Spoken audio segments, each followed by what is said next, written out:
Welcome to my mini blog. আজকে তোমাদের সাথে শেয়ার করবো আজকে অন্য রকমের একটা রেসিপি বা মেনু। সেটা হচ্ছে, তোমরা তো অনেক রকমেরই বড়া খেয়েছো, কিন্তু কে কে ওই পাতা বড়া খেয়েছো আমাকে একটু জানাবে। আমি কিন্তু আজকে সেরকম একটা রেসিপি নিয়ে তোমাদের সামনে চলে এলাম। প্রথমে একটা মিক্সি ডালের মধ্যে আমি কাঁচা কলাই মানে কালো কলাই আর মুগ ডাল আর মুসুরি কলাই ভিজিয়ে রেখেছিলাম, সেটা দিয়ে দিলাম। আর ওই পাতাগুলোকে কুচি কুচি করে কেটে আমি মেশিনে পেস্ট করে নিলাম। সবগুলোকে একসাথে পেস্ট করে পেঁয়াজ লঙ্কা দিয়ে মাখিয়ে নুন হলুদ দিয়ে মাখিয়ে আমি বড়াগুলো করে নিলাম। বড়াগুলো ঠিক এরকম করে কালো কালোভাবে ভেজে নিতে হবে। এই যে, আর একটা পাত্রের মধ্যে আলুটাকে লম্বা লম্বা করে কেটে আর ভেন্ডিগুলোর পিছনটা আর সামনে মানে দুপাশ কেটে নিয়ে এই যে লম্বা লম্বা করে রেখে দেবো। আর এখানে আমি আমার দিস্তাতে পেঁয়াজ রসুন কেটে করে নিয়েছি। যে ভেন্ডি আর আলুগুলোকে কেটে রেখেছিলাম সেগুলো কড়াইয়ের মধ্যে দিয়ে ভালো করে নুন হলুদ দিয়ে লাল লাল করে ভেজে নেবো। ভেজে তুলে রাখলাম একটা পাত্রের মধ্যে ভালো করে ভেজে। তারপর কড়াইয়ের মধ্যে একটা কাঁচা লঙ্কা চিরিয়ে দিয়ে দেবো। তোমরা যে যেমন ঝাল খাও সেরকম দিতে পারো। দিয়ে দিলাম। এরপর দেবো পাঁচফোড়ন।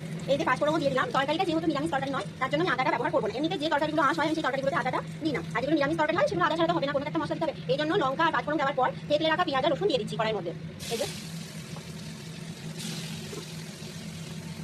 এবার পেঁয়াজ আর রসুনের মধ্যে দিয়ে দেবো একটু হলুদ, মানে পরিমাণ মতো নুন আর হলুদ দিয়ে, আর তার মধ্যে দিয়ে দিচ্ছি পরিমাণ মতো নুন। এবার পেঁয়াজ আর রসুনটাকে ভালো করে নাড়াচাড়া করে ভেজে নেবো।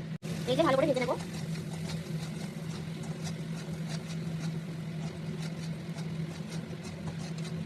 এবার তার মধ্যে দেবো একটু জিরে গুঁড়ো, ধনে গুঁড়ো আর দিয়ে দেবো একটু কিচেন মশলা। এরপর সেটাকে নাড়াচাড়া করে পরিমাণ মতো জল দিয়ে, এই যে জল দিয়ে দিলাম।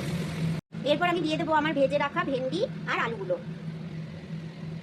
তারপর ভালো করে সেটাকে আমি মশলার সাথে মাখিয়ে নেবো। এরপর ঢাকা দিয়ে আমি কিছুক্ষণ আলুটা ভেন্ডিটা সেদ্ধ করতে দেবো। ভেন্ডি আর আলুটা এদিকে সিদ্ধ হচ্ছে, ততক্ষণ আমি বানিয়ে ফেললাম কালো সর্ষে। ততক্ষণ আমি কালো সর্ষে আর সাদা সর্ষে একটু নুন দিয়ে বেটে নিলাম। একটু নুন না দিলে সর্ষে বাটাটা তেতো হয়ে যায়। হওয়ার জন্য অপেক্ষা করছি। এদিকে আমার বড়াও ভাজা কিন্তু কমপ্লিট হয়ে গেছে, আর এদিকে সর্ষে বাটাও হয়ে গেছে। ভেন্ডিটার আলুটা সিদ্ধ হয়ে গেলেই বড়াগুলো দিয়ে দেবো। এখানে আমার ভেন্ডিটার আলুটা প্রায় সেদ্ধ হয়ে এসেছে, কারণ বড়াগুলোতে একটু মানে ভেতর অব্দি মশলাটা ঢোকার জন্য সময় দিতে হবে। ওই জন্য আমি বড়াগুলোকে দিয়ে দিলাম।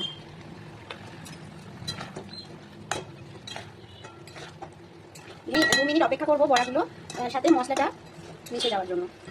তারপর দিয়ে দেবো সর্ষে বাটার পেস্টটা। এইদিকে বড়াগুলোর সাথে মশলা খুব সুন্দরভাবে মেখে গেছে। এবার আমি দিয়ে দেবো আমার বেটে রাখা সর্ষে পেস্টটা। এই যে দিয়ে দিচ্ছি। ব্যাস, আমার কিন্তু রান্না কমপ্লিট হয়ে গেছে।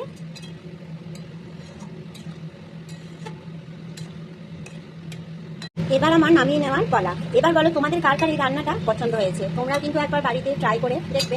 আর যারা যারা এর আগে এই রান্নাটা খেয়েছো তারা কিন্তু কমেন্ট করে জানাবে ঠিক আমার রান্নাটা কেমন হলো। এটা কিন্তু আমার মাথা থেকে বেরিয়েছে, কারো কাছ থেকে কিন্তু আমি জেনে করিনি। ওকে, চলো টাটা, দেখা হচ্ছে নেক্সট মিনি ব্লগে। এখনকার মতো বিদায় বন্ধুরা।